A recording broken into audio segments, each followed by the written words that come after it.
Dinda Syifa Maulidia, you can call me Bu Dinda. Di sini Bu Dinda akan menjelaskan tentang sistem sirkulasi darah pada manusia. Ada yang udah tahu apa itu sistem sirkulasi darah pada manusia? Belum, Bu. Oke, nanti kita belajar ya. Tapi sebelum belajar di sini kita akan ice breaking dulu nih, biar kalian akan fokus dan semangat belajarnya. Oke. Siap ya? Siap, Bu. Siap, Mbak? Siap. Oke, gini permainannya. Kalau misalkan tangan Bu Dinda yang kanan diangkat, kalian akan tertawa hahaha. Tapi kalau tangan kiri Bu Dinda yang diangkat, itu kalian akan tertawa hihihi. Tapi kalau misalkan tangan Bu Dinda kayak gini, itu berarti artinya diam. Oke? Siap, Bu. Siap ya semuanya ya?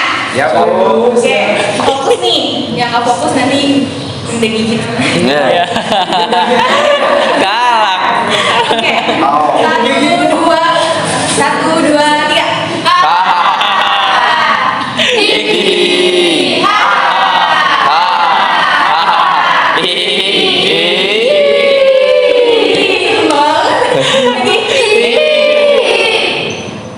Oke, tepuk tangan. Siap ya pembelajarannya ya? Siap. Oke, kita mulai nih. Oke, apa itu sistem sirkulasi darah? Sistem peredaran darah adalah suatu sistem organ yang berfungsi memindahkan oksigen, zat, dan nutrisi ke atau dari sel. Jadinya di dalam tubuh kita ini ada darah. Kalian punya darah nggak di tubuhnya? Punya, Bu. Punya dong ya, kalau nggak punya nanti. mati, Bu. Iya, mati. Paeh. Jadinya darah kita ini mengalir ke seluruh tubuh, mengalirkan darah. Nah di darah itu ada oksigen, zat, dan nutrisi yang akan mengalirkan ke seluruh tubuh dan ke seluruh organ-organ agar organ kita berfungsi dengan fungsinya masing-masing. Seperti kayak lambung kita untuk apa? Mencerna. Mencerna makanan. Terus yang kedua ada apa lagi? Jantung kan memompa darah. Ya. Paru-paru. Paru-paru, ada apa lagi? Organ ginjal, apa lagi? Usus, Bu. Apa? Usus. Oh iya usus. Jadi darah ini mengalir ke organ-organ di seluruh tubuh kita. Jadinya darah ini membawa oksigen, membawa zat, dan membawa nutrisi untuk organ-organ biar berjalan organnya. Terus nih, oke, di sini ada fungsi sistem peredaran darah. Ada 5 nih. Yang pertama membantu dan menjaga stabilitas suhu dan pH tubuh. Maksud di sini membantu dan menjaga stabilitas suhu tubuh itu kalau misalkan kita kepanasan kita akan mengeluarkan apa? Keringat. Nah di situ akan menstabilkan suhu tubuh. Jadi kalau misalkan di luar panas, tubuh kita mengeluarkan reaksi yaitu mengeluarkan keringat. Nah kalau misalkan kita kedinginan, kita mengeluarkan apa? Gigi. Keluarin asap dari mulut. Kalau misalkan kita kedinginan, biasanya ada yang sering bolak-balik ke kamar mandi atau buang air kecil, ya nggak? Ya. Nah, itu reaksi tubuh kita ketika tubuh kita kedinginan. Jadinya kalau misalkan kita panasan itu kita mengeluarkan keringat. Nah kalau kita kedinginan kita mengeluarkan urin, ya. Oke, yang kedua adalah ketika kita terluka, kita bisa mempercepat proses pemulihan. Jadi di darah ini ada komponen yang namanya turbinogen. Nah itu dia akan membantu pembekuan darah. Jadi kalau misalkan tangan kita berdarah, itu akan membantu untuk menutup luka-lukanya. Jadinya membantu menstop darah agar tidak terus mengalir keluar. Terus yang ketiga ada mengeluarkan sisa proses metabolisme tubuh. Ada apa aja nih proses metabolisme apa yang kita keluarkan dari tubuh kita? Ada apa aja? Keringat. Terus? Gas. Iya betul gas. Kok oksigen yang kita hirup? Kalau yang mau apa? Karbon? Karbon dioksida. Terus ada apa lagi? Ingus. Ada urin. Ya, ada feses. Conge. Nah itu kita akan mengeluarkan metabolisme. Yang keempat ada menyebarkan berbagai hormon yang menyeimbangkan kehidupan seluruh tubuh. Apa aja sih yang hormon yang ada di tubuh kita? Estrogen, terus hormon tiroid, hormon tiroid, testosteron, lagi peron. Iya itu saja. Nah itu akan menyebarkan hormon ke seluruh tubuh. Kayak tiroid itu ada di bawah leher. itu tuh dia ada di leher. Lek-lekan ya, Bu? Tiroid. Terus kalau progesteron itu ada di perempuan, testosteron itu ada di laki-laki. Nah, terus yang kelima ada mempertahankan fungsi berbagai sistem organ di dalam tubuh. Nah, itu yang tadi Belinda jelaskan, menjalankan fungsi sistem organ. Jadi darah terus mengalir ke dalam organ agar organnya itu terus berjalan sesuai fungsinya. Oke, lanjut Miss. Oke, organ sistem peredaran darah. Organ sistem peredaran darah ini dibagi menjadi 3 ya. Yang pertama ada darah. Darah adalah cairan tubuh yang terbuat dari jaringan hidup mengalir di seluruh bagian tubuh melalui kumpulan jaringan pembuluh darah. Nah, darah itu adalah cairan. Nah, apa sih yang terdiri dari darah itu? Bagian cair dari darah adalah plasma yang terbuat dari air, garam, dan protein. Sementara bagian padatnya terdiri dari sel darah merah, sel darah putih, dan trombosit. Nah, trombosit ini tuh membantu pembekuan darah. Yang tadi kalau kita terluka itu bisa membantu pembekuan darah agar darah tidak terus mengalir.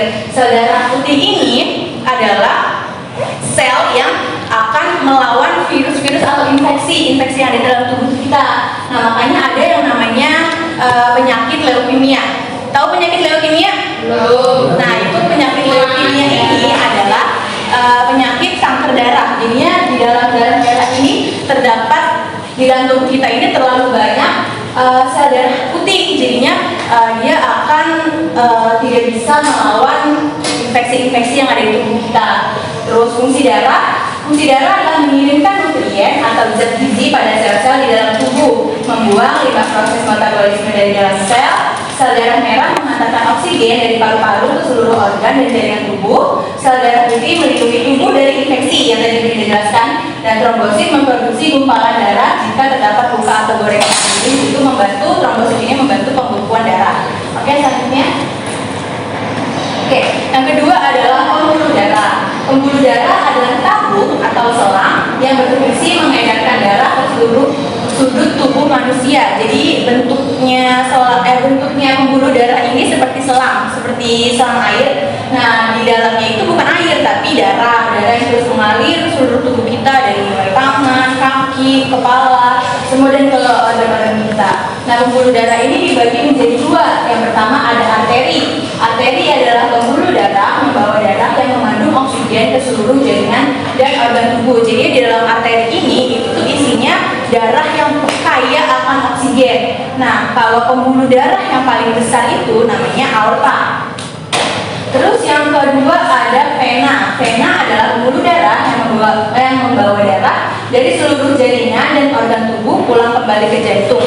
Jadi dari arteri ini akan dibawa ke seluruh tubuh, ke seluruh organ-organ. Nanti habis dari organ itu darahnya akan dibawa lagi. Nah, darah yang dari organ itu mengandung banyak karbon dioksida. Nah, itu akan dibawa oleh vena ini. Nah, vena ini dibagi menjadi 2. Vena yang pertama ada vena besar atau vena cava. Vena cava ini pembuluh yang dialiri oleh darah kotor dari seluruh tubuh, kemudian menuju paru-paru agar bisa ditukar dengan oksigen melalui pernapasan. Jadi ada 2 selang nih. Yang pertama ada ke paru-paru, yang kedua ada paru-paru juga membawa darah bersih mengandung oksigen dari paru-paru menuju jantung. Jadi yang pertama langsung yang pertama itu ada yang kedua itu dari paru-paru menuju jantung. Oke, selanjutnya. Nah, yang ketiga ini jantung.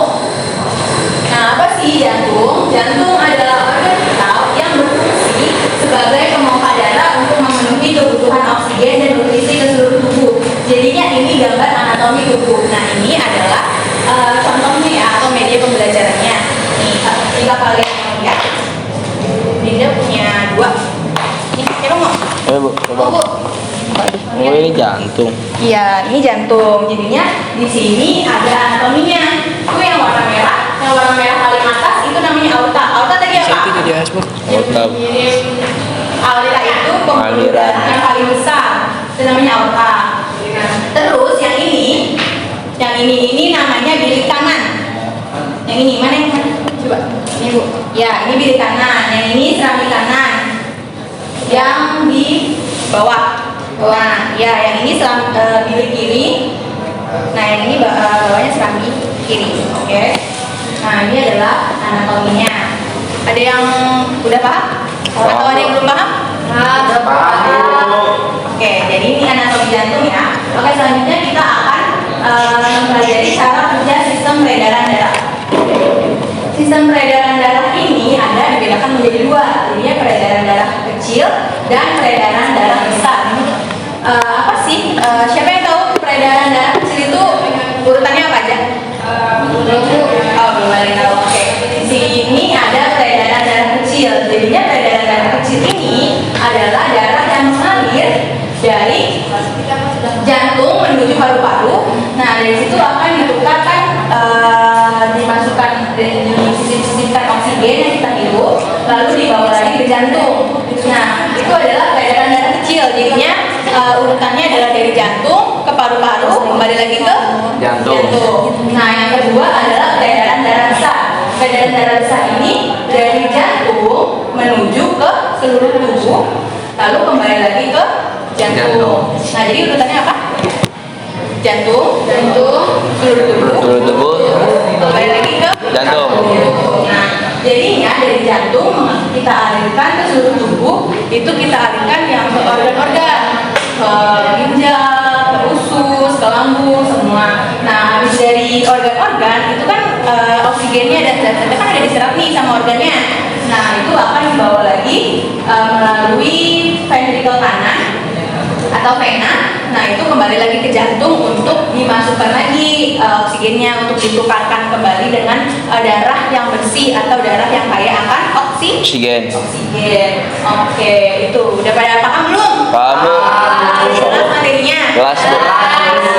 Oke, jadi minggu ini Bu Linda akan mengirimkan tugas di grup ya. Ya, Bu. Udah. Oke.